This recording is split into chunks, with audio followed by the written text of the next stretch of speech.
பறவைகள் ஏன் வி வடிவத்தில் பறக்கின்றன? நீண்ட தூரம் பறக்கும் பொழுது ஆற்றலை சேமிப்பதற்காக சில வகை பறவைகள் வி வடிவத்தில் பறக்கின்றன. முன்னால் பறக்கும் பறவைகள் இறக்கையை அசைக்கும் பொழுது அதன் இறக்கை நுனிகளுக்கு பின்னால் காற்றழுத்தத்தில் மாற்றம் ஏற்படுகிறது.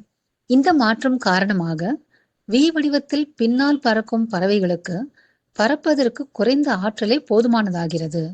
ஆக வி வடிவத்தில் பறக்கும் பொழுது பறவைகளால் குறைவான ஆற்றலை பயன்படுத்தி பறக்க முடிகிறது. முன்னணியில் பறக்கும் பறவை காற்றின் அழுத்தத்தை எதிர்கொள்வதால் அதற்கு அதிக ஆற்றல் தேவைப்படுகிறது.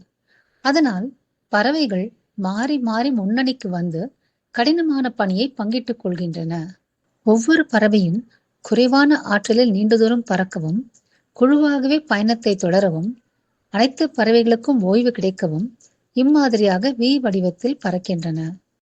இயற்கை மற்றும் வனவிலங்கு பாதுகாப்பு குறித்த எங்கள் காணொளிகளை தொடர்ந்து காண எங்கள் சேனலுக்கு சப்ஸ்கிரைப் செய்து ஆதரவும் ஊக்கமும் அளிக்குமாறு கேட்டுக்கொள்கிறோம்.